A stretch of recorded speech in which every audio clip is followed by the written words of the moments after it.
Hi, welcome to week 2 of Regulate and Release. In this class, we are going to focus on releasing the hold. So, where are you bracing? Do you even know that you're bracing? Sometimes it's just an automatic survival mechanism that happens where we are preparing to fight, flight, or flee and do whatever we need to do to survive. So, if you're in constant survival mode, this class is to help us kind of get away from that a little bit more and into a calmer state where the hypervigilance can be released. So to begin, let me see, I think we are going, yeah. So to begin, we are going to start seated. Simple cross-legged position is fine. You could sit on pillows. You could sit in a kneeling position where you're on your knees. But whatever kind of helps you get here, right? Whatever is going to bring you into the door, so to speak. If you've been hesitant or avoiding, this is where you want to kind of find your comfort within the discomfort, making something as comfortable as you possibly can in this moment. If you notice your posture is kind of giving way, maybe you feel tired, it's really hard, and so your chest is just kind of slumping forward, try to lift your chest up, draw your shoulders back, and see if you can get tall in your spine. You can place your right palm behind your neck and just kind of give it a gentle squeeze and lift up. Sometimes this helps give a tactile cue to lengthen out of the pelvis. Then breathe in through your nose and out through your mouth. We'll just do this a few times, connecting to the breath, using the breath as a tool to, I'm going to say, mind the gap between brain and body.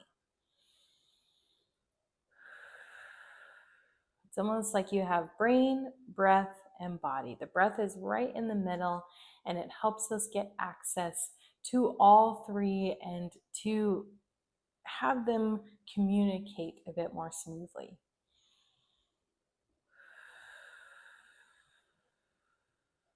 And so do 3 more breaths. And as you do these breaths, just take a quick scan of your body.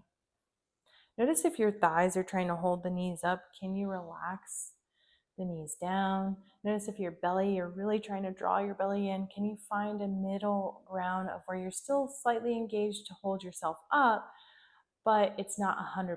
It's maybe 50%. Do you notice if you're tensing your arms a bit, can you relax them? Sometimes we might be grabbing onto something that's gripping or bracing, right? So we're going to let go of that. And then another thing is if you clench your teeth, you can open your jaw. So once you feel like you've arrived on your mat or in your space, we'll come into rib cage breathing. So grabbing your rib cage with your hands, you'll bring the thumbs to the back of the rib cage, and then the other 4 fingers will be on the front, kind of spread out. And this is a nice tactile cue for you to feel the entirety of your rib cage, feeling that it goes from the back to the front to the sides. And so exhale your air out and inhale. Let's begin rib cage breathing. Expand up through the ribs and feel a gentle push or force into the hands. Exhale, release the expansion, soften through your body, and feel all of that energy just kind of let go in through the spine. Inhale, expand through the ribs, creating space, seeing how it's possible to make more space within yourself. And then exhale, release and soften. See how it's possible to not have to always hold in or hold on every time. Inhale, find the expansion. Exhale, soften. Let's do 3 more rounds just like that. Inhale and exhale. Taking note of what else comes up for you here. Maybe the shoulders start to feel tense. Can we let the shoulders go away from the ears? And last breath here as we expand and lift, and exhale, lower and release. You can let your hands come back down. You can return to your natural breath. Take a moment to pause, to be.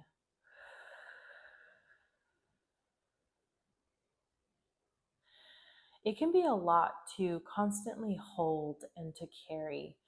And with anxiety and OCD can come an emotional pain that I think is easy to go unnoticed. But then once we notice that it's there, we can find skills to help it release so we don't have to carry it anymore. And I'm speaking from also personal experience where I didn't realize how much emotional pain I was in until I got diagnosed with OCD. I always knew that something was there, and I thought maybe it was depression.